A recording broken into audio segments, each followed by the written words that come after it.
ఈ దినాల అంతమందు సువార్తల ద్వారా, ప్రవక్తల ద్వారా, యాజకుల ద్వారా, బ్రదర్స్ అండ్ సిస్టర్స్ లేకపోతే క్రీస్తును అంగీకరించిన అందరి ద్వారా మాట్లాడుతున్నారు.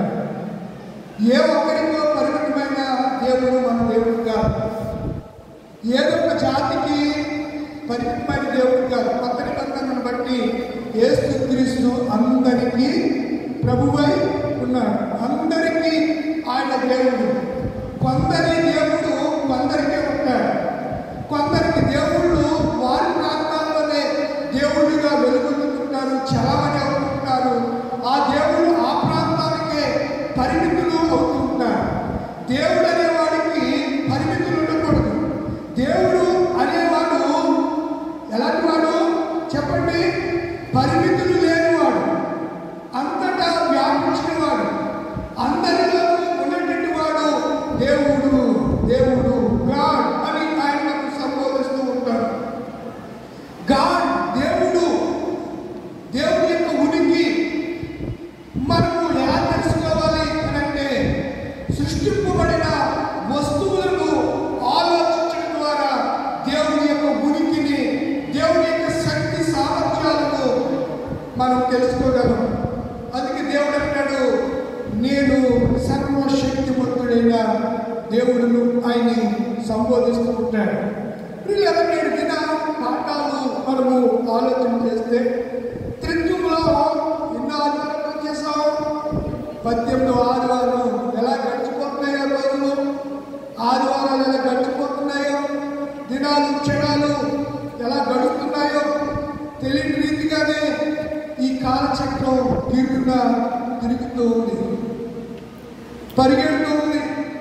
కాలంతో మనం పరిగెట్టలేము. కాలంతో మనము పరిగెట్టలేనటువంటి పరిస్థితిలో మనము ఉంటూ ఉన్నాము. ప్రియమైన దేవుని పిల్లలారా, ఒక 2 వీక్స్ అంటే 2 వారాల నుంచి యూట్యూబ్లోను సోషల్ మీడియాలోను త్రిత్వాల గురించి విరివిగా బాగా డిబేట్లు జరుగుతున్నాయి. చూస్తున్నారా? తెలిసింది. అవి బాగా చూస్తారు కదా, అందుకని వేరే చెప్పవసరం లేదు. బాగా త్రిత్వము. దేవుడు ఎవరు? యేసుక్రీస్తు దేవుడు కాదా? తండ్రి అయిన దేవుడు దేవుడేనా? మరి పరిశుద్ధాత్మ ఎవరు అంటే ముగ్గురుంటారు మనకి. ఇలా ఎవరికి తోచిన విధంగా వాడు చెప్తూ వాళ్ళ యొక్క యూట్యూబ్లు రేటింగ్ కొరకు లేకపోతే అంటే మనకి ప్రామాణికం ఏంటి? మన ప్రామాణికం ఏంటి చెప్పండి? బైబిల్లో ఉన్న దాని ప్రకారమే మనకు దాని సత్యాన్ని, ట్రూత్ను ప్రజలకు తెలియజేయాలి. మనిషికి మెదడులో, ఈ బుర్రలో ఆలోచనలు అనేకంగా వస్తూ ఉంటాయి. మతిలో నుంచి వచ్చే మతి లేని మాటలు గతి లేకుండా చేస్తాయి. మతి లేని మాటలు ఏం చేస్తాయి?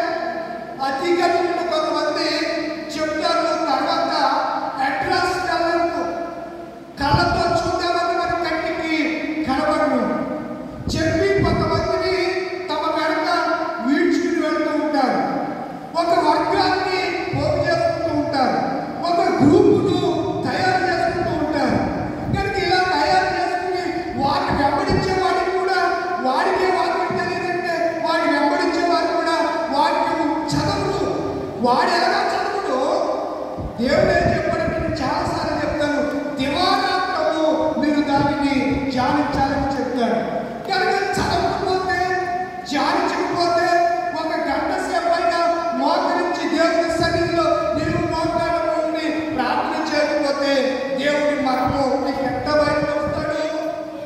దానియేలు మరణం బయటపరచబడాలంటే దానిని ఏం చేశాడు చెప్పండి?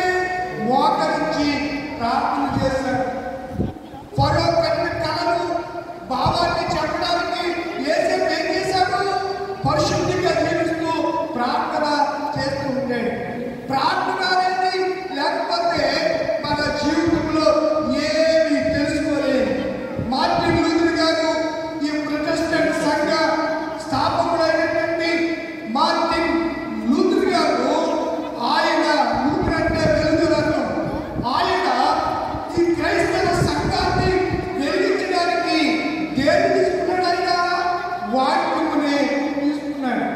వాక్యమును చదివాడు. ఆయన రోమీయులకు రాసిన పత్రిక, గలతీయులకు రాసిన పత్రికను తరచుగా పదే పదే పదే పదే చదువుతూ ఉండేవాడు. విల్టన్బర్గ్ ఆ ప్రాంతాల్లో, హార్వర్డ్ యూనివర్సిటీలో చక్కని వేదాంత విద్యను అభ్యసిస్తూ కూడా వేదాంతం ఒకటి చెప్పింది, దేవుని ఆత్మ మరొకటి ఆయన ప్రబోధించింది. వేదాంతం మరొకటి చెప్తే దేవుని ఆత్మ మరొక మర్మాన్ని ఆయనకు బయలుపరిచింది. దానిని ఆయన ఏమన్నాడంటే గ్రేస్ ఎలోన్ అన్నాడు. గ్రేస్ ఎలోన్ అంటే కృప ద్వారానే రక్షణ. Grace salvation, grace salvation. దేవుడు నిన్ను రక్షించడు. ఎలా రక్షించాడంటే కృప ద్వారానే నిన్ను రక్షించాడు. నువ్వు నీతిమంతుడిగా ఎలా తీర్చబడతావు అంటే ఫెయిత్ ఎలోన్ చెప్పాడు. ఆయన చెప్పిన మాటలు చెప్తున్నాను. ఫెయిత్ ఎలోన్ అంటే విశ్వాసం ద్వారానే నిరీక్షణ, విశ్వాసం ద్వారానే పరలోక రాజ్యం.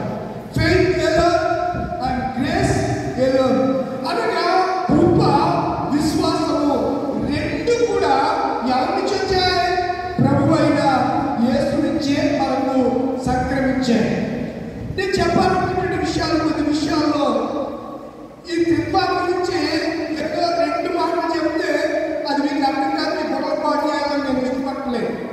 కాలక్రమేణా అవకాశము దొరికినప్పుడల్లా మనం జాగ్రత్త చేస్తాం. ఒకవేళ కుదరలేదు అని అంటే ప్రభు చిత్తాన్ని బట్టి ఆలోచన చేద్దాం. అయితే నేను విన్న పాఠాల కనుక మనము ఆలోచన చేయగలిగితే సాక్షాత్తు ఆనాటి సద్దుకైలు, పరిసయ్యులు యేసును శోధిస్తూ, యేసును అడుగుతూ వస్తున్నటువంటి మాటలు, నీవు ఎవరు? Who is Jesus Christ? నీవు ఎవరు? నువ్వు దేవుడువా? నువ్వు అసలు ఎవరు చెప్పు. ఏలియావా? నువ్వెవరో చెప్పు. ఇర్మియావా? నువ్వెవరో చెప్పు. ఆ ప్రవక్తవా? నువ్వు మెస్సీయవా? ఎవరు అని పదే పదే యూద శాస్త్ర గుంపు ఒకటి, యూదుల్లోనే మనకు గుంపు ఉంది, సద్దుకైలనే గుంపు వారు. రాజకీయ తెగ కూడా ఉంది, వారిని హేరోదీయులు, ఇలా కొన్ని గ్రూప్స్ వాళ్ళు ఇశ్రాయేలు దేశంలో యేసు ప్రభు వారు జీవించిన కాలంలో వీళ్ళు కూడా సంఘంలో, సమాజంలో వీళ్ళు కూడా ఉంటూ ఉండేవారు. సమాజ మందిరాలు, యూదుల సమాజ మందిరాన్ని సినగోగు అని పిలుస్తారు. ఎవరు పిలుస్తారు? సినగోగు అంటే సమాజ మందిరం. సమాజ మందిరం, సమాజ మందిరం అంటే కొంతమంది వ్యక్తుల కాంగ్రిగేషన్, కొంతమంది వ్యక్తుల యొక్క సముదాయాన్ని ఏమంటాం? సమాజ మందిరం. దాన్ని మనం ఇప్పుడు ఏమన్నాం? సంఘము అన్నాం. ఏమన్నా చెప్పండి? సంఘం. కొంతమంది వ్యక్తులు సముదాయము సంఘము అని. దీనిని గ్రీకులో ఎక్స్ట్రోకియా అనే పదాన్ని దీనికి వాడబడ్డారు. అంటే వెలుపల ఉన్న దానిని లోనికి పిలవడం, బయట ఉన్న దానిని సురక్షితమైన ప్రాంతములోనికి తీసుకుని రావడం యేసు క్రీస్తు ద్వారా జరిగింది అనే సంగతిని నేను జ్ఞాపకము చేస్తున్నాను. పత్రిక వాక్య భాగంలో పౌలు గారు ఏమంటాడంటే, కొరింథీయులకు రాసినటువంటి, నేను ఈ పుస్తకం వివరణ అంతా చెప్పాను, ఎన్ని అధ్యాయాలు చెప్పాను, అవి ఎందుకు రాశాడో చెప్పాను, ఏ అధ్యాయము ఏంటి అంశం, మూల అంశం ఏంటో గత దినాల్లో కూలంకషంగా కొరింథీయులకు రాసినటువంటి మొదటి రెండు పత్రికల గురించి మీకు ఆ ఉపోద్ఘాతాన్ని ఇంగ్లీష్లో ఏమంటుందండి, ఇంట్రొడక్షన్ ఏమంటాం, దాని గురించి మీకు తెలియజేశాను. మరలా వేరే చెప్పాలి అని నేను అనుకోవట్లేదు, మనకు సమయం కూడా కుదరదు. చూడండి, కొరింథీయులకు రాసినటువంటి ఈ మొదటి పత్రికలో పౌలు గారు మాట్లాడుతున్న ఆలోచన అంటాడు, క్రీస్తు యేసునందు మీకు అనుగ్రహింపబడిన దేవుని కృపను చూచి, క్రీస్తు యేసునందు మనకు ఏమనుగ్రహించబడింది? గ్రేస్. నేను మీకు కొన్ని మాటలు వాటి డెప్త్లోనికి లోతుల్లోనికి వెళ్ళకముందే నేను కొన్ని మాటలు మీకు చెప్పాను. ఇప్పుడు వాటిని మనం జాగ్రత్తగా పడ్డాం. మనం ఆలోచించేస్తే క్రీస్తు యేసునందు అంటే యేసునందు మనకి ఏమర్థం ఎక్కువడింది? ఆయన అర్థం అన్నారు కదండి, ఇలా ఉన్నాం అంటాం కదా, అంతా ఆయన దయండి, అంతా ఆయన దయండి. ఇక్కడ మనం మాట్లాడుతున్నాం కదా. ఇప్పుడు పౌలు గారు అదే మాట్లాడుతున్నాడు. యేసు క్రీస్తు నందు, క్రీస్తు అంటే ఏంటి చెప్పండిరా? అభిషేకుడు. యేసు అంటే రక్షకుడు. యేసు అభిషేకుడు, యేసు రక్షకుడు. మీకు అనుగ్రహింపబడిన దేవుని కృపను చూచి మీ విషయంలో నా దేవుడికి ఎల్లప్పుడూ ఏం చెల్లిస్తున్నాను? కృతజ్ఞత స్తుతులు చెల్లిస్తున్నాను అని అంటున్నాడు. అందులో నేను చెప్పాలనుకున్న మాటను జ్ఞాపకం చేస్తాను. 5వ వచనం మూలవాక్యంగా క్రీస్తుని గురించిన సాక్ష్యము ఏంటంటే, క్రీస్తుని గురించిన సాక్ష్యము మీలో స్థిరపరచబడినందున ఆయన యందు మీరు ప్రతి విషయంలోనూ, అనగా అక్కడ చెప్తున్నాడు పాయింట్ పట్టుకోండి. ప్రతి విషయం అంటే ఏ విషయం? అనగా, కాబట్టి అనగా ఈ విషయాలు అయితే మనం ఆలోచన చేస్తే ఏమంటున్నాడు? ప్రతి విషయంలోనూ కావాలనగా, అనగా ఏం చెప్తున్నాడు? సమస్త ఉపదేశములోను, సమస్త జ్ఞానములోను ఏమయ్యారు మీరు ఐశ్వర్యవంతులు అవడానికి. ఎందులో ఐశ్వర్యవంతులు? ఎందులో ఐశ్వర్యవంతులు అని మనం ఆలోచన చేస్తే ఉపదేశం అంగీకరించేవాడు ఎలా ఉంటాడు చెప్పండి? సురక్షితంగా అవి చిన్న చిన్న పదాలు కీర్తనలోను సాధనలో ఉన్న మాటలు. ఉపదేశం అంగీకరించినవాడు ఎలా ఉంటాడు? చెప్పిన మాట వినకపోతే ఏమవుతాడు? చెప్పండి ఇలా వినకపోతే ఏమవుతాడు? ఉపదేశం. యేసుప్రభు అన్నారు ఒకసారి యోహాను సువార్త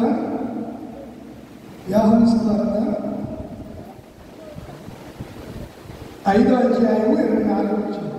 యోహాను సువార్త 5వ అధ్యాయం 24వ వచనం. ఉపదేశం. అమ్మా, నా మాట విని ఎవరు పంపారు యేసయ్యను అంటే ఒక ఆయన ఉన్నాడా? మరి అదే మరి నేను త్రిమూర్తుల గురించి అందుకే చెప్పాను. ప్రజలకి త్రిత్వం అంటే వాళ్ళకి త్రిమూర్తులు ఉన్నారు, బ్రహ్మ విష్ణు, ఇంకొక ఆయన మహేష్ గారు. మనకేముంది ఆత్మ ఒకటి కదా. ఇంకా మనలో ప్రత్యేకత ఉంది మాట్లాడండి. మనలో ప్రత్యేకత కాలేజ్ చేస్తున్నామో మనం అది చేస్తున్నాం. దేవుడు వన్ ఈజ్ గాడ్. దేవుడు ఒకడే. దేవుడికి నరులకు మధ్యవర్తి ఒకడే. ఆయనే దేవుడు, ఆయన ప్రభువైన యేసుక్రీస్తు. దేవుడు ముగ్గురు కాదు. అంటే వ్యక్తిత్వాలలో ఆయన ప్రత్యక్షత తండ్రిగా, కుమారునిగా, పరిశుద్ధాత్మగా ప్రత్యక్షతలు మనకు అనుగ్రహించాడు. కానీ దేవుడిని మాత్రము అసలే మొగుడు పిల్లలకి పడదండి, ఇంట్లో అన్నదమ్ముడికి పడదు. అసలు దేవుడు ఎక్కువ మంది అయిపోతే ఇంకా ఆ మధ్యలో వచ్చే గందరగోళం మామూలుగా ఉంటుందా? చెప్పలేదా? ఉంటారు అసలుకి మన భారతదేశంలో దేవుళ్ళు 33 కోట్ల మంది ఉన్నారు. ఎవరిని ఆరాధిస్తున్నారు ఎవరికి తెలియదు. ఆ దేవుడు పుట్టేటో తెలియదు. ఆ దేవుడు శక్తి సామర్థ్యాలు ఏంటో తెలియదు. కానీ యేసయ్య చెప్తూ వచ్చాడు. ఆయన చేసిన బోధనలోను, ఉపదేశాల్లోను, ఆయన చేసిన అద్భుత కార్యాలు, సూచక క్రియలు ఈ ప్రపంచంలో ఎవరు చేయని మెరికల్స్, అద్భుతాలు నా ప్రభు అయిన దేవుడు, నా యేసయ్య, నా రక్షకుడు, నా సేవ్య చేసి చూపించాడండి ఈ ప్రపంచంలో. ఎవడైనా చేసిందా? ఏ దేవుడైనా జరిగించాడా? ఏ ప్రజల మధ్య ఎర్ర సముద్రం 2 పాయలుగా చేసిన వాడు ఎవడైనా ఉన్నాడంటే ఎవరు మనకు కాగడా పెట్టేదిగా కాగడా పెట్టింది కదా. దేవుడు అలాంటి వాడు. దేవుడు సర్వశక్తి మంత్రుడు. నేను అడిగాను కదా, నా మాట విని, నా ఉపదేశం. నా మాట అంటే ఉపదేశం. ఉపదేశం వాడు ఎలా ఉంటాడు? సురక్షితంగా ఉంటాడని చెప్పాను. ఉపదేశము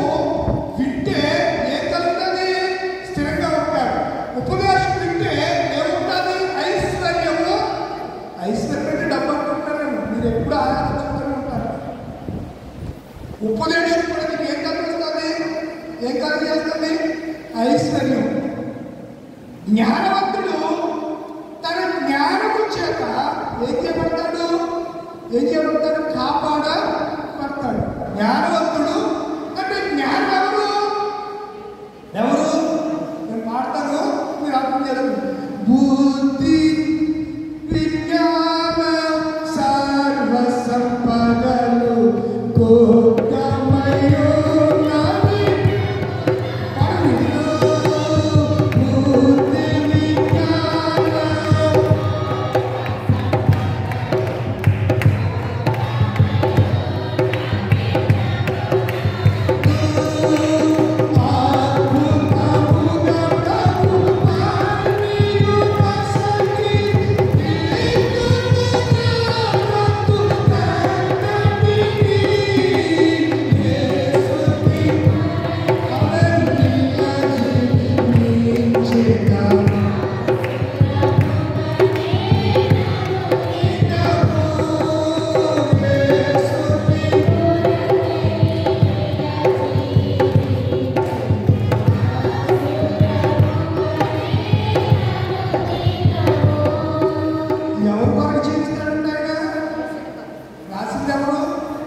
జాన్ సుందర్రావు గారు. ఏ జాన్ సుందర్రావు గారు? రావి జాన్ సుందర్రావు గారు రాశారు. ఏసు కొరకు ఎలా జీవించారో, ఏసు ఎవరో, ఏసు యొక్క సుగుణాలు ఏమిటో, ఏసులో ఉన్న సంపదలు ఏమిటో, ఏసులో ఉన్న జ్ఞానం ఏమిటో, దేవుని యొక్క ఉపదేశం ఏమిటో ఆ పాట ఇంటికి ఒకసారి పాడుకుని అప్పుడప్పుడు కీర్తన పాడుకున్నప్పుడు కొంచెం కనీసం రాకపోయినా తింటే కొంతకాలం ఏమవుతుంది చక్కగా పాడుకుంటుంది. దేవుడు ఆలోచన నా మాట విని ఎవరి మాట వినాలంటా? మీరు ఆయన మాట వినలే. కొంచెం టైం ఎక్కువ అయిపోయేటప్పటికి కొంచెం ఇబ్బంది లేదు. నా మాట విని ఎవరి మాట విన్నారు? నా మాట అంటే ఎవరు? యేసయ్య చెప్తున్నాడు, దేవుడు చెప్తున్నాడు. మీరు ఎవరి మాట వినాలి? లోపల వస్తున్న మాట వినండి అని అట్లా నా మాట విని నన్ను పంపిన వారి యందు బాబు వింటేనే ఏమొచ్చేస్తుందంట? నిత్యజీవం వస్తుందంట. వినకే నిత్యజీవాన్ని పోగొట్టుకుంటున్నాడు. ఒరే తాకరా చెప్తూ ఉంటాడు తల్లిదండ్రులు కానీ తెలుసుకోడు కానీ. ఆడు అలాగే దారిలో ఉంటాడు. ఏమైపోతాడు? లివర్లు పోతాయి, ఇంకా ఏదైనా జరగచ్చు. బాడీలో ఏ అవయవాలైనా డామేజ్ అయ్యి ఏమైపోతాడు? ఎందుకు వినలేదు? వినలేదు? తాగొద్దని మాటను పెట్టాడు. ఇప్పుడు యేసయ్య ఏమంటాడు? నా మాట విని. రెండోది, నన్ను పంపిన వారి అని విశ్వాసం ఉంచువాడు నిత్య జీవము గలవాడు వాడంట. అలాంటి వారికి దేవుడు అంటాడంట, తీర్పులోనికి రాక మరణములో నుండి ఇటర్నల్ లైఫ్ నిత్య జీవంలోనికి ప్రవేశించున్నాడని నిశ్చయంగా ఖచ్చితంగా. ఇదేదో కలబడి మాట కాదు, నిశ్చయంగా నేను మీతో చెప్తున్నాను. కనుక పౌలు గారు ఏమంటాడు? దేవుడు మీరు పంపించాడు, కృపలో మీరు ఎలా ఉండాలి? స్థిరంగా ఉండాలి. అంటే మీరు ఎవరు మాట్లాడాలి? యేసయ్య మాట వినాలి. వింటే మీకు ఏం కలుగుతుంది? జ్ఞానం కలుగుతుంది. మీరు ఐశ్వర్యవంతులు అవుతారు. ఇంకో మాట అంటున్నాడు. ఏమంటున్నాడంటే, మన ప్రభువైన యేసుక్రీస్తు దినమందు ఉపదేశం వినుట ద్వారా మీరు నిరపరాధులైనకు అంతము వరకు ఆయన మీరు ఏం చేస్తాడు? చెప్పండిరా, ఎప్పటి వరకు ఉపదేశం మీరు అంగీకరించుకోండి? ఎప్పటి వరకు? అంతవరకు. ట్రెండింగ్లో ఉన్న పాట మీకు బాగా తెలుసు కదా. ఈ మధ్య యూట్యూబ్లో, సోషల్ మీడియాలో బాగా ట్రెండింగ్లో ఉన్నటువంటి పాట ఏంటి చెప్పండి? స్థిరపరచువాడవు, గణపరచువాడవు,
స్థిరపరచువాడు. స్థిరంగా నువ్వు దేవుని సంఘంలో ఉంటే ఆయన ఏం చేస్తాడు? గణపరుస్తాడు. ఐశ్వర్యమును కృపను దానాలు అనుగ్రహించే దేవుడు. ఈ దినాల్లో లూథరన్ సంఘాలని విడిచిపెట్టి ఆయన సంఘాలను నడుపుతున్నారు. మంచిదే ఉపదేశం. నేను అంటాను, మీకు ఉపదేశము దొరకనప్పుడు, ఉపదేశకులు మీకు సరైన వారు కారినప్పుడు, ఉపదేశకుల యొక్క బ్యాక్గ్రౌండ్ కానీ క్యారెక్టర్ అసోసియేషన్ అంటారు, వారి క్యారెక్టర్ సరిలేనప్పుడు అప్పుడు మీరు ఉపదేశం కొరకు మరొక చోటకి వెళ్ళి వినొచ్చు, తప్పులేదు. కానీ నీకు ఉపదేశం చేసి ఉపదేశకులు సరైన విధానంలో వాక్య ప్రకారం పిన్ టు పిన్ వాక్యం ఏమైందో ఆ వాక్యముల నుంచి నీకు బోధిస్తున్నప్పుడు కూడా నువ్వు సంఘాన్ని విడిచి పరిగెత్తినవాడు నీకంటే దౌర్భాగ్యుడు మరొకడెవడు ఉండడు. నీవు ఎందుకు వస్తావు? తీర్పులకు వస్తావు. ఎందుకు? ఉపదేశాన్ని పెట్టేస్తున్నావు, ఉపదేశాన్ని విడిచిపెట్టేస్తున్నావు. నీకు రమ్యంగా, ఇనసంపుగా, నీకు తీపిగా, నీకు మధురంగా, నీ మనసుకు ఆయాసం కలగకుండా నిన్ను హెచ్చించేవారు, నిన్ను పొగిడేవారు, నిన్ను మెప్పించేవారు చెప్పే మాటల వరకు నువ్వు వెళితే నువ్వు పోయేది నిత్య నరకంలోనికి. సమస్య లేదు. మీరేమో అనుకుంటారేమో, తప్పనిసరిగా పోయేది అక్కడికి. అదంతా విశాల మార్గం అండి, అదంతా విశాల మార్గం. సరైన స్థిరమైన మార్గము దేవుని యొక్క ఉపదేశం ఎక్కడైతే ప్రకటించబడుతుందో అక్కడే దేవుని యొక్క స్థానంలో మనం స్థిరంగా నిలిచి. కొంతమంది స్థిరం ఉండదు, రెల్లులాగా మూగుతూ ఉంటారు. ఈ సద్దుకేలు పరిశైలు వాళ్ళు కూడా ఆ బ్యాచ్ అలాంటి బ్యాచ్ మన సంఘం కూడా ఉంటారు. నా పన్నాలు నేను మాట్లాడుతూ ఉంటాను, వాళ్ళ చుట్టూలో వాళ్ళు ఉంటారు. ఇదో రకమైనటువంటి జాడ్యం అంటే దాని జబ్బు, అదొక దిశ, అదొక వ్యాధి. ఈ వ్యాధి బాగు చేసే మాట వైద్యుడు కాకున్నాడు. ఆయన బాగు చేసే ఇచ్చే ట్రీట్మెంట్ మంది ఏంటంటే వాక్యమే. మనసును బాగు చేసేది చెప్పండి వాక్యం. మత్తయి సువార్త 22వ అధ్యాయం, మత్తయి సువార్త 22వ అధ్యాయం 23వ వచనంలో పునరుద్ధానం లేదని చెప్పేది సద్దుకయ్యులు ఆ దినమున యేసు దగ్గరికి వచ్చారు. పునరుద్ధానం అంటే ఇంగ్లీష్లో రిజరెక్షన్ అంటారు. ఏమంటారు? రిజరెక్షన్, పునరుద్ధానము లేదని చెప్తున్నారంట. ఎవరు? కొంతమంది కూడా ఉన్నారు. చచ్చిపోయాక మీరు జుడాయిజం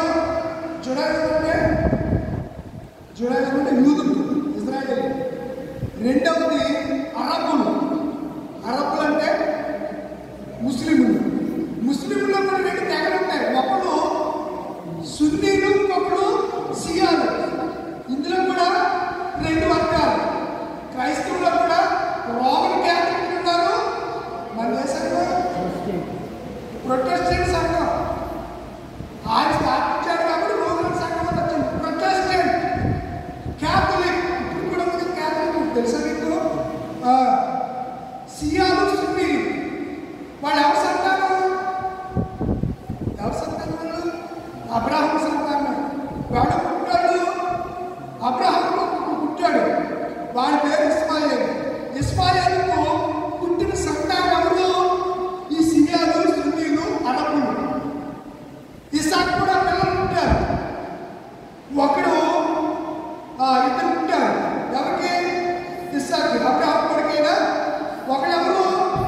యాకోబు, ఇంకొకడు యాకోబు. వాడి పిల్లలు యూదులైతే, ఇశ్రాయేలు అయితే, మనం ఎలాగా వారితో సమాన వారసులు అయ్యామంటే పౌలు గారు చెప్తాడు, యూదుడని, గ్రీసు దేశస్థుడని, స్త్రీ అని, పురుషుడని పేదలు విశ్వసించిన వారు అన్నారు దేవుని రాజ్య వాసులు. దేవుని స్తోత్రం కలుగును. ఆమె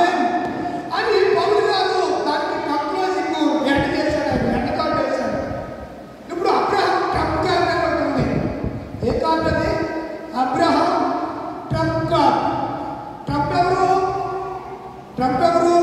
తెలీదా? ట్రంప్ అమెరికా అధ్యక్షుడు. ట్రంప్ ఒక ప్రతిపాదన చేశాడు. ఏంటి ఆ ప్రతిపాదన అంటే, క్రైస్తవులు, ముస్లింలు, యూదులు ఒకే దేవుడి పిల్లలు, ఒక తండ్రి సంతానమే కాబట్టి మీ ముగ్గురు ఎలా ఉండాలి? మన ముగ్గురు ఎలా ఉండాలి? ఎవరు బాయి అంటే సహోదరులుగా కలిసి ఉండాలని మన ఈజిప్ట్లో ఒక ప్రతిపాదన చేశారు. ఈజిప్ట్లో ఇస్రాయేల్ ప్రజలు ఎన్ని సంవత్సరాలు బానిసలుగా బ్రతికారు? ఐగుప్తు. ఈజిప్ట్ అంటే ఐగుప్తు నాకు అర్థంగా బాగుంది. ఐగుప్తు అంటే అప్పుడేమో ఐగుప్తు అన్నా, దానికి ఏమన్నా ఈజిప్ట్ అన్నా. అర్థమవుతుందా? అక్కడే జరిగింది. మొన్న రాఫా అనే ఒక నగరంలో మొన్న ట్రంప్ ఇస్రాయేల్ వారి షాక్ని కుదుర్చి మాట చెప్పాడు. మనం అందరూ ఎలా ఉండాలి? ఉంటున్నామా? మన సంఘంలోనే గ్రూప్ ఉంటే నా మాట పైన ఉండాలంటే నా మాట మాట ఎప్పుడు నువ్వు పైకి పోతావంటే నా పైన ఉండాలి, పైన ఉంటే నువ్వు పైకి పోతావు. ఇంకెంత సమస్య లేదు. నేనేదో పెద్ద గొప్పవాడిని అని మనం ఎప్పుడు అనుకోవడానికి లేదు. ప్రభు అంటాడు, అతిశయించువాడు ప్రభునందే అతిశయించాలి. ఎందుకే నీ అతిశయం? ఈ ఆలుండే రేపు గడ్డి పూల నీటి కూడా ఎందుకు? దేని చూసి పగలబడుతున్నారు, దేని చూసి వెంబడిస్తున్నారు, దేని చూసి హెచ్చరిపోతున్నారు, దేని చూసి గర్వపడుతున్నారు. గొప్ప గొప్పలు నిద్రలోనే పోతున్నారు. వైఎస్ఆర్సీపీ ప్రభుత్వంలో గౌతమ్ రెడ్డి అనే ప్రారంభించేవాడు 6 అడుగుల అజానుబాబుడు ఐటీ మినిస్టర్గా చేశాడు జగన్ ప్రభుత్వం. అమెరికా, దుబాయ్ దేశానికి విజిట్కి వెళ్ళి పరిశ్రమలని ఆంధ్రప్రదేశ్లో తీసుకురావాలని ఎంతో ప్రయాసపడి ఇంటికి వచ్చి హైదరాబాద్లో ఉదయాన్నే లేచి మంచినీళ్ళు తాగుతూ ఏమైపోయాడు తెలుసా? తెలీదా? మంచిది, తెలియకపోతే మంచిది. గౌతమ్ రెడ్డి చనిపోయాడు. ఆయన రోజు ఎక్కడికి వెళ్ళేవాడు? జిమ్కి వెళ్ళేవాడు. బాడీ చూస్తే మామూలు బాడీ కూడా సరిపోడు, 6 పాకెట్ అన్నమాట. ఏంటి బాడీ మామూలు బాడీ కాదు. అలాంటి వ్యక్తి కూడా కుదుకుపోయాడంటే అతిశయపడకుండా పిల్లరా దేవుడి మాటకు లోబడండి. కృప ఏదో అనుకున్నాం, గ్రేస్ ఏదో ఫెయిత్ ఏదో కలిగి ఉన్నామని చదువుకేరంట వెళ్ళారంట. నేను బాధంటే కొనడం లేదు. ఇప్పుడు చూడండి 34 వచ్చి ఆయన చదువుకాలు గోరు ఊహించండి. ఎవరన్నారు? నేను గోధుగా చూస్తున్నాను అంటారు. ఎవరు? పరిచయం. ఎవరైనా ముందు చెప్పాలి. చదువుకోలేదు. ఎవరి దగ్గరికి? కేసీ దగ్గర వెళ్ళి ఏమడిగారు? అనలేదు. మీకన్నా ఏడాదాల్లో మీకేనంటే వాళ్ళు ఏమన్నారంటే, మోషే గారు మాట చెప్పాడు. ఏంటో మాట అంటే, ఒక ఇంట్లో ఒక కొడుకున్నాడు, వాడు చచ్చిపోయాడు. వాళ్ళు వదిలిగా మధ్యగా చచ్చిపోయాడు, మళ్ళీ ఆడ చచ్చిపోయాడు, మళ్ళీ చచ్చిపోయాడు, మళ్ళీ చచ్చిపోయాడు. అలా 7 ఆ ఇంట్లో 7 అన్నదమ్ములు దాన్ని చూసేసుకున్నారు. అవుని అన్నీ బాగుంది. ఇప్పుడు పునరుద్ధారంలో లేదు, పునరుద్ధారం ఉందంటున్నాం కదా, ఆ పునరుద్ధారంలో నీకు ఎవడ బాధ్యత ఉంటుందని అడిగారు. చదివితే అర్థమవుతుంది. అక్కడ అడిగితే యేసుప్రభు ఏమన్నాడు? చూడండి ఏమన్నాడంటే, పునరుద్ధారణంలో ఆయన అంటే మీరు ముందు 29 వచ్చిన చదవాలి. అందుకు యేసు మీరు ఉపదేశం అంటే లేఖనాలు మీకు అర్థం కాకుండా అందుకు మీరు పొరపడుతున్నారంటూ ఏం చెప్తారంట? పొరపడుతున్నారంట. ఏం తెలియక? వాళ్ళు తెలియక. ఏం తెలియక? లేఖనాలు తెలియక. ఏం తెలియక? వాక్యం తెలియక మీరు పొరపడుతున్నారని చెప్పి మృతుల పునరుద్ధారణతో చెప్పండి. ఎవరు కూడా దేశాలకి అక్కడ కూడా ఇంకా సెక్స్వల్ లైఫ్ ఎంజాయ్ చేయడం అనుకుంటున్నారండి. ఏ లైఫ్?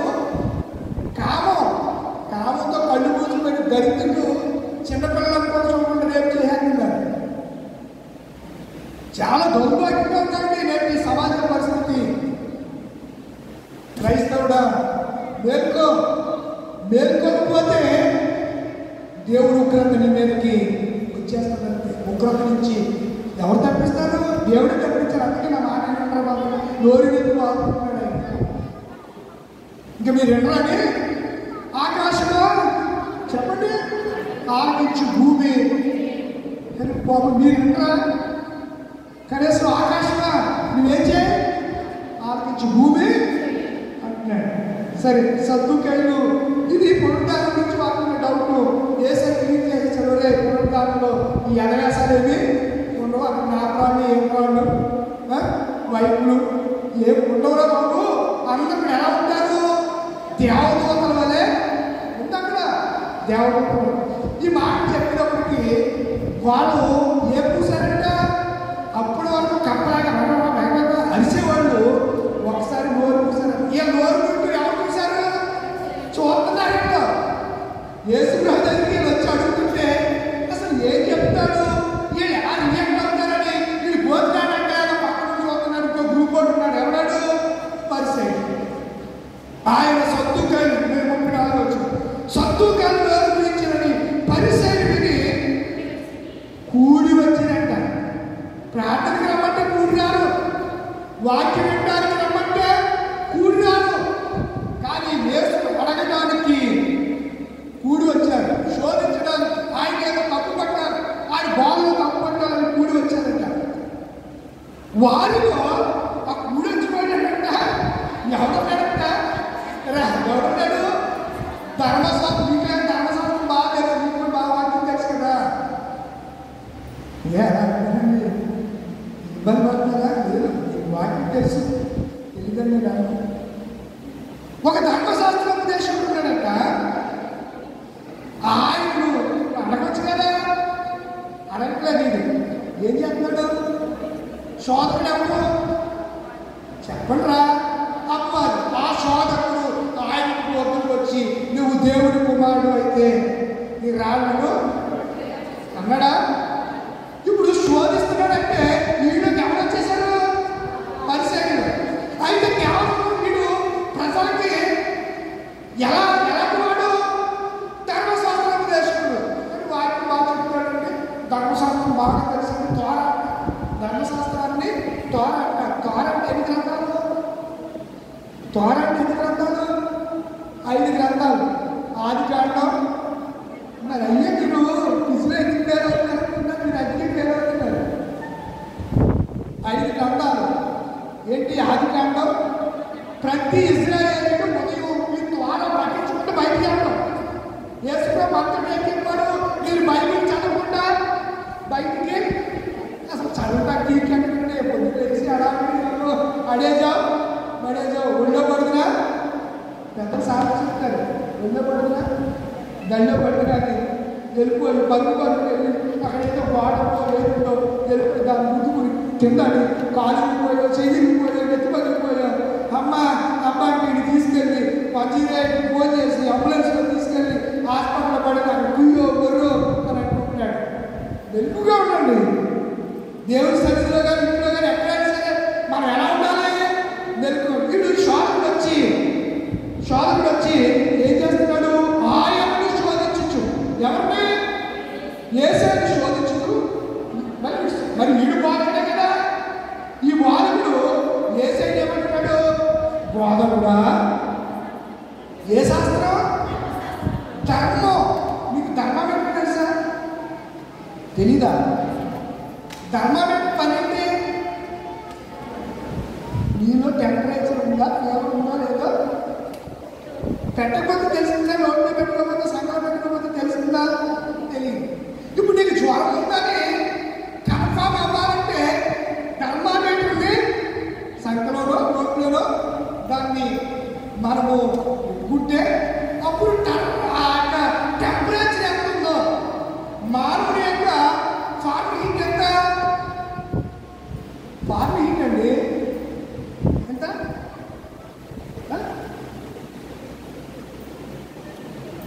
తెలీదా? జ్వరం వచ్చిందని ఎప్పుడంటా 88 ఫార్మ్ హీట్ దాటినప్పుడు 90 కానీ 100 కానీ 101, 102, 110 పోతాడు. నిజంగా రాదండి. 110 జ్వరం వచ్చిందంటే కేవలంగానే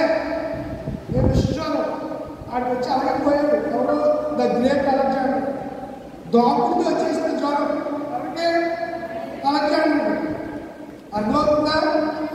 ఈ ధర్మావేత్తుడు, ఈ ధర్మశాస్త్రోపదేశకుడు వచ్చి ఆజ్ఞలో ధర్మశాస్త్రం ముఖ్యమని ఆజ్ఞ ఏది అని ఎవరు అడిగాడు? మీరు అడగలే, మీకు తెలుసు కదా, మీరు ఎందుకు అడుగుతారు? మీకు అన్నీ తెలుసు అబ్బా, అక్కడ మీకు తెలుసు కదా, మీరు అడగలే. అబ్బో మీరు బాగా అన్నింటిలో మనిషా? పిహెచ్డి అంటే అదే master of education, PhD, philosopher అంటే ఒక దాని గురించి క్షుణ్ణంగా అధ్యయనం చేయడం, అందులో ఏదో దాంట్లో నిపుణత సాధించడం. ఆర్థికవేత్త ఎవరు చెప్పండి? ఆర్థికవేత్త ఎవరు? కౌటిల్యుడు. తెలుసా? అర్థశాస్త్రంలో కౌటిల్యుడు ఇలాగా కొన్ని పేర్లు ఉంటారు. మీరు ఆలోచన చేస్తే ధర్మశాస్త్రం గురించి మాట్లాడుతూ ఏంటి ఆజ్ఞ అంటే అడిగాడు. అందుకు ఆయన ఎవరు అక్కడ అడ్డగీత ఉన్నదా? లేదు కదా, నిలువు గీత ఉంది. ఇలా లేదు. అందుకన్నా అడిగేదన్న ఇన్స్టాల్ పెట్టి ఇలా ఉంది. ఆయన కిందకి చెప్తున్న మాట, నీ పూర్ణ జీవితో, నీ పూర్ణాత్మతో, నీ పూర్ణ మనసుతో నీ దేవుడైనా అని చెప్పాడు. ఇంకా మీరు ఈ మాట చాలా సరైనట్టుగా 39 నిన్ను వారిని పొరుగు వారిని ఆజ్ఞ. ఈ 2 ఆజ్ఞలు ఈ పరిశుద్ధ గ్రంథానికి, ఈ తోరా బైబిల్కి, 39 పుస్తకాలకి ఏమైందన్నాడు? ఆధారమై. అప్పుడు ఏ పుస్తకం లేదు, కొత్త నిబంధన లేదు, ఏ నిబంధన లేనప్పటికీ యేసయ్య మాట చెప్పేసరికి ఏ నిబంధన లేదు, కొత్త నిబంధన రాయబడలేదండి. కొత్త నిబంధన ఎప్పుడు రాయబడింది? క్రీస్తు 30లో చనిపోయాడు. క్రీస్తు శకము 56లో ఈ సువార్త కొత్త నిబంధన రాయబడింది. అర్థమవుతుందా మీకు? 26 సంవత్సరాల తదుపరి కొత్త నిబంధన గ్రీకులో నుంచి తెలుగులోకి రాయబడింది. మరి ఆలోచన చేస్తే ఈ విషయాలన్నీ ఆయన చెప్తూ 41వ వచనం వాక్యమే ఆధారం. మనకు కూడా వాక్యమే ఆధారం. ఎవరి మాట నమ్మకండి. క్రీస్తు అక్కడని ఇక్కడని చెప్పిన మీరు నమ్మకండి. మోసపోకుడి, దేవుడు వెక్కిరింపబడ్డు. ఓ మనుషుడా, నువ్వు వేరు విత్తుతావు, ఆపంటే వాస్తవం అన్నాడు. కిందకు వచ్చేసరికి అంటాడు కదా, ఒకప్పుడు పరిసయ్యులు కూడి ఉండగా, మరలా అది అక్కడితో కలుపుకుంటానికి సమాధానం చెప్పలేదు. యేసుక్రీస్తు కూడా వారికి వివరించాడు. ఏమనిచ్చాడు? ఇప్పుడు ధర్మశాస్త్రం ఏముందంటే ఒకళ్ళొకడు ప్రేమించుకోవడం, రద్దుకోకుండా ఒకడొకడు అలా చేతికి అంతరించిపోతారా.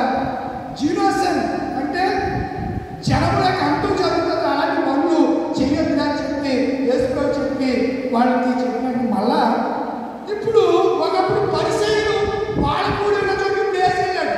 ఒకప్పుడు ఎవరు వచ్చారు? యేసయ్య దగ్గరికి సద్దుకాయలు పరిసయ్యులు వస్తే, ఇప్పుడు పరిసయ్యుల దగ్గర ఊరుకుంటే మాట్లాడుకుంటారు, రాజకీయ సంబంధం మాట్లాడుకుంటుంటారు. వాళ్ళ దగ్గరికి ఎవరు వెళ్ళారు? యేసయ్య వెళ్ళాడు. క్రీస్తుని గురించి ముగింపులకు వచ్చేసిన సబ్జెక్ట్ కూడా క్రీస్తుని గురించి. అసలు నా గురించి మీరు ఏమనుకుంటున్నారో, ధర్మశాస్త్రోపదేశంలో వాక్యం బాగా చదివి తెలుసు మాకు. నేను చిన్నప్పటి నుంచి మా తాతలు కలిసి వచ్చాడా, మాకేం తెలుసుడా? ఏం తెలుసు నీకు? అలాగని చదివి చెప్తే కదా ఎక్కడ వాక్యం.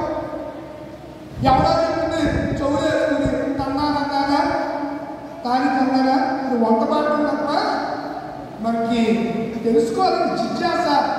మీరైతే మీకు ముందలే అనుకుంటారు, సరే మంచిది. అయితే క్రీస్తుని గురించి మీకు ఏమి తోచుచున్నదని, ఆయన ఎవరి కుమారుడని ఎవరు అడిగారు? ఇప్పుడు యేసయ్య ఎవరు అడిగాడు? ఇందాక ఎవరు వచ్చి ఎవరు అడిగారు? సద్దుకాయలు పరిశీలన ఎవరు అడిగారు? ఇప్పుడు యేసయ్య అడుగుతున్నాడు. అసలు నా గురించి ఏమనుకుంటున్నారని చెప్తూ వారు అందుకు ఆయన ఈ దేవసాల్లో అది అర్థమైంది. యేసు దావీదు కుమారుడా, మీరు చెప్పాలి. యేసు ఎవరు కుమారుడు? ఇలా త్రిత్వం గురించి అన్ని చెప్పారు. ఎవరి కుమారుడు? యేసయ్య. ఈయనే నా ప్రియ కుమారుడు, ఈయనే ఆయన దేవుడి కుమారుడు. దేవుడు ఇప్పుడు కుక్కకి కలుపుకుంటే దాన్ని ఏమంటాం? పెద్ద అయ్యాక కుక్క. మనిషికి కలుపుకుంటాడు అనుకోండి, ఆయన ఏమంటాం? బేబీ. చిన్న పెద్దోడైతే పెద్ద మనిషి అయినా బుద్ధి లేదంటే తాడు చెట్లకి ఏదో చెట్లకి బుద్ధి కావలేదంటే అంటారు. మీరు అనలేదు నేను నోరు చాలా మంచిగా మామూలు కాదు అసలు. దావీదు కుమారుడు అని అడిగితే వాళ్ళు ఏమంటారు? మీరు ఏమన్నంటే దావీదు యేసు దావీదు కుమారుడా? కుమారుడు. ఎలాగా? శరీరం బట్టి. ఒకవేళ నేను దావీదు కుమారుడైతే దావీదు నన్ను ప్రభు ఎందుకన్నాడని యేసు అడిగేది. ఇది మాట లేదు. ఆ మాట ఎక్కడ ఉంది? 110వ కీర్తన. నీవు నీ శత్రువులను చేయు వరకు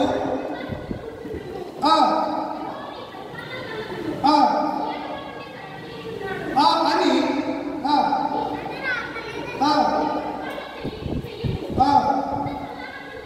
అమ్మా అని నా ప్రభువుతో అనేను అనుందా? ఏమండి? నా ప్రభువు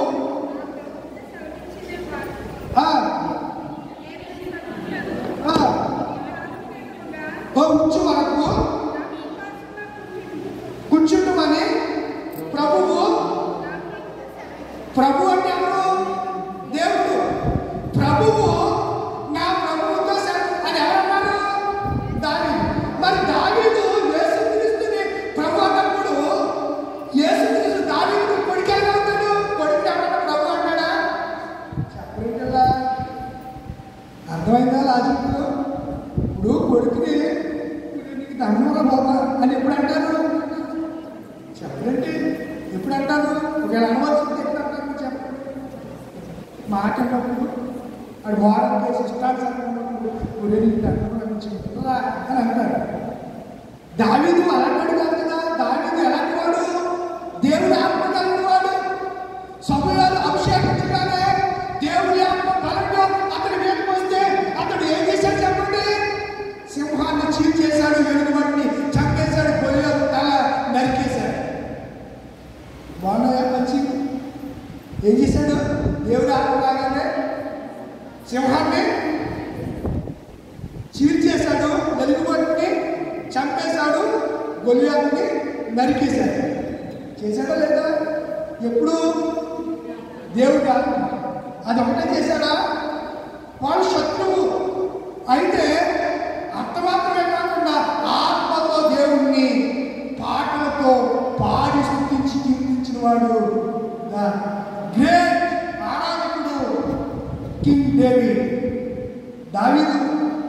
ప్రభుత్వ దేవుడు పిల్లలారా, ఎప్పుడైతే యేసు మాట చెప్పాడో వాడికి అర్థం కాక ఏమి చెప్పలేకపోయాడు. దావీదు కుమారుడు ఎలా చేయాలంటే యూదా గోత్రంలోని వంశంలోను పుట్టాడు కనుక దావీదు కుమారుడు పిలవబడ్డాడు. కానీ ఆయన ఎవరు? సాక్షాత్తు దేవుడు. సాక్షాత్ ఆయన ఏమైనాడు? దేవుడు. మనకి ఈ దినాల్లో అందుకే పౌలు గారు చివరి చెప్పి మాట్లాడుతున్నారు. 9వ వచనం కొరింథీయులకు రాసిన మొదటి పత్రిక 1వ అధ్యాయము 9వ వచనం. ప్రభు అంటే దేవుడని. మన ప్రభు అయిన యేసుక్రీస్తు ఆమె తన కుమారుని ఎందులో కింద సహవాసములకు మిమ్మును పిలిచిన దేవుడు. వండర్ఫుల్ వాడు. ప్రభు అయిన యేసుక్రీస్తు తన సహవాసములకు మిమ్ముని పిలిచిన వాడు. ఎలాంటి వాడంట? చెప్పండి. నమ్మదగిన వాడు. మనం ఎలా ఉంటున్నాం? ఆయన నమ్మదగిన వాడిగా మనం ఉంటున్నప్పుడు మనము ఆయన పట్ల ఏ రీతిగా మనం ఉండగలుగుతున్నాం? ఏమి మనము క్రీస్తు సన్నిధిలో ఏమేమి చేస్తున్నాము, ఏమి చేయలేకపోతున్నాము? ఇది నేను ఒకసారి పరిశుద్ధ క్రీస్తు అవడానికి అర్థం కాలేదా? ఎవరో చెప్పిన మాటను బట్టి, ఎవరో ఏదో నీకు చెప్పిన విధానం బట్టి పెట్టి దాన్నే సత్యవరకుడు వాక్యాన్ని పక్కన పెట్టి యేసుక్రీస్తు దేవుడు కాడని చెప్పే జాగ్రత్తలు ఉన్నారేమో ఒకసారి ఆలోచించి యోహాను తన పత్రిక రాస్తూ యేసుక్రీస్తు దేవుడు కాడని చెప్పు ప్రతి వాడు అబద్ధికుడు అని చెప్పాడు. ఏమి చెప్పాడు? యేసుక్రీస్తు దేవుడు కాడని చెప్పు ప్రతి వాడు అబద్ధికుడు, వాడే అంత్యక్రీస్తు అన్నాడు. మనకి ఎలాగా క్రీస్తు ఏమైనాడు? దేవుడు అయినాడు. ఆయన ఎలాంటి వాడు? నమ్మదగిన వాడు అని ఆయన ఉద్దేశం మనం ఏమై ఉండాలి? స్థిరముగా ఉండాలి. ఉపదేశములు అంగీకరించాలి. వింటే మనం ఏమవుతాం? ఐశ్వర్యవంతులు. బలాభివృద్ధి మనకు దేవుడు అనుగ్రహిస్తాడు. పితృత్వంలోని 18వ ఆదివారం దినం ఆయన బలాన్ని మనం ఏ రీతిగా తీర్చుకోవడానికి సిద్ధపడుతున్నారు. దినాలు గడిచిపోతున్నాయి, క్షణాలు గడిచిపోతున్నాయి.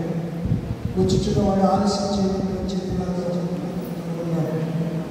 నేడు రేపు ఏదో దినంగా ఏసీ అమర్చినట్టు చేస్తాడు. ఇదిగో నేను త్వరగా వచ్చుచున్నాను నుంచి తలవచ్చండి కళ్ళు మూసుకుని రాత్రి అందరం ఆశీర్వచనాలు లేచిన